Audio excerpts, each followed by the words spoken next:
When I thought I knew her, she changed. I used to think the worst kind of betrayal was sudden, like a lightning strike, fast and lethal. But I was wrong. The worst betrayal is the kind that unfolds slowly. Over years. Right under your nose. The kind that hides in the spaces between kisses, in the dinners you cook together, in the moments you trust them completely.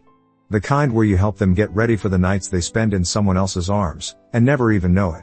This is the story of how I found out my wife had 2 affair partners for years, and how I didn't even see it coming until a single, random conversation at work changed everything. I'm 36, been married to my wife, let's call her Lena, for 8 years. We met in our mid-20s, married a couple years after. No whirlwind romance, no scandals. Just what I thought was a steady, solid relationship. We bought a small house on the outskirts of town, shared a love for cooking, road trips, and weekend Netflix binges. I worked in corporate IT, long hours sometimes, and she was a part-time yoga instructor who freelanced some admin work from home. She loved having her flexibility, and I supported that. I wanted her to have a life she enjoyed. I thought we were happy. Truly. We weren't rich, but we weren't struggling either. No major fights. No huge drama. Just us. I didn't know the quiet was hiding something. It started with a stupid story at work. I was on my lunch break, chatting with 2 guys from another department. One of them, let's call him Mike, always had wild stories. He's one of those guys who's friends with everyone and knows way too much about everyone's business. He started talking about this buddy of his who was, quote, nailing this married chick every Thursday while her husband's at work. Guy thinks his wife's just into yoga or some crap. Everyone laughed. Even me, awkwardly. But then Mike kept going. He said she was petite, brunette, drove a gray Mazda, and lived in the North End. That's when my stomach shifted. Lena's petite. Brunette. Drives a gray Mazda. And guess what? We live in the North End. Still, I told myself I was being paranoid. Until Mike casually mentioned that the guy she's seeing said she teaches yoga at the same studio his girlfriend goes to. I felt the blood leave my face. Lena does teach at the most popular yoga studio in town. I didn't say anything. I just sat there, silent, trying to swallow the nausea creeping up my throat.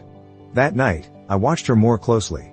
She came home like normal, kissed me, asked about my day. Made dinner. Laughed at something stupid on TV. She was perfectly normal. Too normal. And that terrified me. Because if she was the woman in that story, how the hell had I missed it for years? So I didn't confront her. I didn't accuse. I started watching. Over the next few weeks, I built a second life of my own. One where I tracked her phone using our shared Google account. One where I took pictures of where her car was when she said she was at the studio. One where I logged receipts, took screenshots of text notifications, even checked the spare laptop she forgot to log out of. What I found made me sick. There wasn't one guy. There were 2. One was the guy Mike's friend knew, Darren.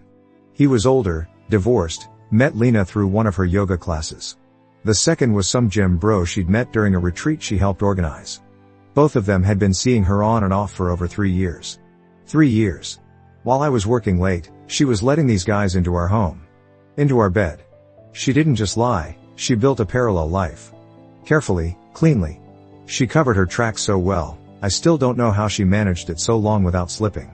If it wasn't for that one dumb story at work, I never would have known. If you're still with me, and this feels like something you'd never want to go through, do me a favor, hit like, maybe subscribe. Sometimes, just knowing someone else sees the truth helps more than you think. By month 2, I had everything I needed. I hired a lawyer quietly. Told him I had enough evidence for infidelity, including access logs, explicit texts, and even ring cam footage she didn't know existed. He told me, because of our prenup and the infidelity, I'd likely keep the house and only owe her a minimal payout. I'd win. But it didn't feel like winning. It felt like losing 10 years of my life. Still, I played it calm. I kissed her goodnight. Told her I loved her. Asked about her day. All while setting the trap. The day I served her the divorce papers, she screamed like a banshee. She denied everything, until I pulled out the receipts. Her face went white. She looked like a ghost. I never meant to hurt you, she said, crying on the kitchen floor. I was just lost. You were always working. I felt so alone. I didn't say anything. I just watched her cry. It was the first time in months that I felt anything other than numb. It's funny. I thought I'd feel victorious when it was over. That catching her would make me feel strong again. Like a man who took back control. But all I felt was small. Weak. Stupid. Not because she cheated. But because I didn't know. For years. I'd been sleeping next to a stranger. A woman who looked me in the eyes, told me she loved me, and then went out to sleep with other men. Regularly. She wasn't broken. She wasn't lost. She was comfortable lying. Sometimes I still walk through our house and wonder which nights it happened. Which pillows they used. Which drawers she hid her secrets in. I kept the house, sure. But sometimes it feels more like a haunted museum than a home. Friends told me to move on. My dad stayed neutral.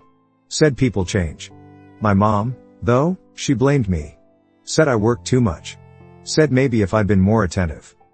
I cut them all off eventually. Too many voices. Too much noise. None of them knew what it was like to be blindsided by someone you'd die for. I don't date much now.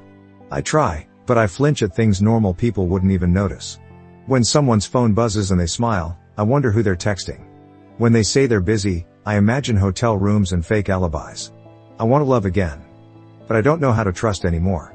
And that's the worst part. She didn't just cheat on me. She made me scared of love itself. If you're still listening at this point, thanks for sticking with me. If you've ever been blindsided like this, or feared you might be, you're not alone. People wear masks. Even the ones closest to us. And sometimes, it takes a stranger's story to see what's been in front of you all along. So yeah. I thought I knew her. But she changed. Or maybe, she was never who I thought she was. And if stories like this hit you in the gut, go ahead and hit that like. Maybe even subscribe. There's more to tell. And you're not alone.